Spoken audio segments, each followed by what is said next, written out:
ninka iskale shirkadda gaariyaasha ku shaqeeya korontada shirkadda SpaceX bilyaneerka Elon Musk ayaa si rasmi ah u gatay shirkadda Twitter wuxuuna ku gatay lacag dhan 44 bilyan oo dollar.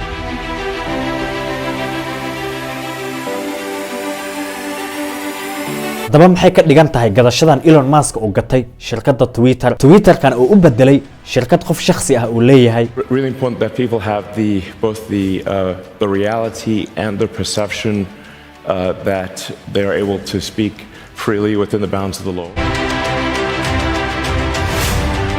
وعبدالغفار جماديد oo idin leh meel walba oo joogtaan soo dhawaada bil ka hor Elon Musk waxa uu ka mid noqday shareholderska Twitter-ka waxa uu noqday qofka ugu sheerka badan Twitter wuxuuna ku iibsaday sheerkaas lacag dhan 2.9 bilyan oo dollar taasoo ka dhigtay inuu leeyahay sheerka ugu badan ee Twitter-ka 54%.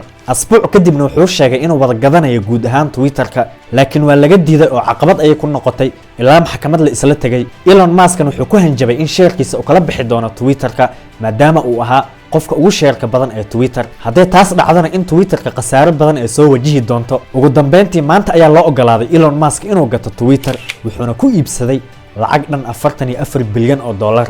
Elon Musk waxyaabo badan ayuu ka dhawaajiyay wuxuuna sheegay in Twitter-ka uusan u gadan inuu lacag ka sameeyo muhiimadiisa ugu weyn ay tahay in Twitter-ka uu noqdo meel qofka aan lagu caburinin oo fikradiisa iyo wuxuu aaminsan yahay uu ku soo bandhigo. wuxuu sheegay in xoriyatul hadalka uu xoojin doono oo Twitter-ka hadda aysan ka jirin xoriyatul hadalka wuxuuna tusaale ugu soo qaatay madaxweynihii hore ee wadanka Mareykanka ee Trump. Really important that people have both the reality and the perception that they are able to speak freely within the bounds of the law. Trump ayaa ka hadlay waxyaabo badan oo Twitter-ka uga digtay inuu joojiyo. ugu dambeyntiina ciwaanka Trump hawada ayaa laga saaray oo Twitter-ka ay ka xireen. sidoo kale Trump ayaa la weydiiyay inuu dib ugu soo noqon doono Twitter-ka maadaama ciwaankiisa laga xiray haddana Elon Musk uu gatay laakiin Trump wuxuu sheegay in application-kiisa uu isticmaali doono uusan dib dambe ugu soo noqon doonin Twitter-ka. sidoo kale Elon Musk wuxuu sheegay in Twitter-ka uu ku soo ziyaadin doono calaamadda edit-ka.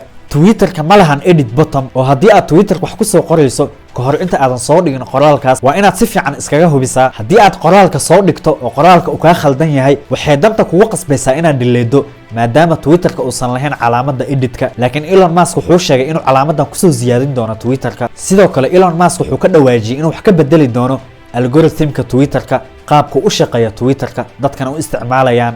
wuxuuna sidoo kale sheegay in security-ga Twitter-ku aad u adkeyn doono una la dagaalami doono dadka scammerska internet-ka wax ku dhaco Twitter-kana isticmaalo magacyo fake ah. midaana asaga shakhsi ahaantiisa ayaba ku dhacday asaga iyo dad kale oo caan ah oo ka mid yahay Obama ayaa loo isticmaalay magacyo fake ah waxaana looga been sheegay macluumaadyo ku saabsan cryptocurrency. bilihii hadda la soo dhaafayna waxaa Twitter-ka ka dhacay arrin Elon Musk aad uga xanaaqay waxaana la isdhihi karaa waxay ka mid tahay waxyaabaha ugu waaweyn ee Elon Musk ku qasbay inuu gato Twitter-ka. I'm 19 and I got direct message by Elon Musk to take down my Twitter account that tracks his private jet. waxaa dhacday wiil 19 jir ah oo hakaas ah ayaa wuxuu samaystay ciwaan Twitter ah ciwaankaasna wuxuu ugu magac daray diyaaradii Elon Musk. wiilkaas da'da yar ciwaankaas Twitter-ka waxa uu ku soo gudbinayay diyaaradda khaaska ah ee Elon Musk uu isticmaalo meel alla meesha ay dunida ka joogto iyo meesha ay ku wajahan tahay. When I heard the news about Elon Musk's jet being tracked by a teenager, kadib Elon Musk wuxuu dareemay qalqal amni wuxuuna la soo hadlay wiilkii ciwaanka iska lahaa isagoo ku yiri ciwaankaas Twitter-ka si degdeg ah hawada uga saar oo xir. laakiin wiilkii wuxuu ku jawaabay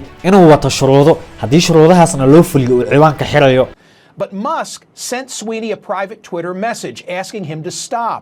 Musk's initial direct message to him, which Sweeney shared with us, but we've not been able to verify by SpaceX, was this: "Can you take this down? It's a security risk." Sweeney replied, "Yes, I can, but it'll cost you a Model 3. Only joking." midda koowaad oo ahayd in la siiyo lacag aad u badan haddii taas suurtagal noqon weydana in laga shaqaaleysiiyo shirkadaha waaweyn ee Elon Musk uu leeyahay si tababar uu ugu soo qaato. haddii taas loo fulin waayo shuruudda ugu dambeysa oo ciwaanka uu ku xiray wuxuu sheegay in la siiyo shirkadda Tesla gaariyaasha ee soo saarta kuwa ugu qaalisan mid ka mid ah laakiin Elon Musk codsiyadaas oo idil waa uu ka diiday. sidoo kale Elon wuxuu sheegay in social media ay tahay awoodda kaliya ee maanta dunida kala wado. haddii si loo fiiriyana social media wuxuu hormuud u yahay casriga iyo teknolojiyadda cusub ee dunida ee isbedelayso waana meesha kaliya ee qofka afkaartiisa iyo waxa uu aaminsan yahay uu ku gadi karo. Elon Musk midaan wuxuu u horseedaysaa tartanka uu kula jiro dadka asaga la levelka ah ee bilyaneerada ah. Gadashada uu Twitterka gatana waxay u siyaadinaysaa awoodda iyo saameynta dhaqaale ee uu dunida ku leeyahay. Tartanka social media ka jira ee ku tartamayaan dadka bilyaneerada ah waa wax soo jiray oo aanan hadda bilaaban. Milkiilaha shirkadda Facebook Mark Zuckerberg ayaa wuxuu iibsaday sanadkii 2012 shirkadda Instagram wuxuuna ku iibsaday lacag dhan $1 bilyan. sidoo kale 2014 wuxuu iibsaday shirkadda WhatsApp wuxuuna ku iibsaday lacag dhan $19 bilyan. Bilyaneerka Jeff Bezos milkiilaha shirkadda Amazon ayaa isagana wuxuu iibsaday wargeyska caanka ah ee Washington Post. Tani waxay ku tusinaysaa tartanka loogu jiro gadashada iyo in saameyn lagu yeesho social media. Muuqaalkeena intaas ayuu noogu egyahay. haddii aad nagu cusub tahay soo dhawow muuqaalkana like saar si dad badan u sii gaaro waqtigaagana waad ku mahadsan tahay.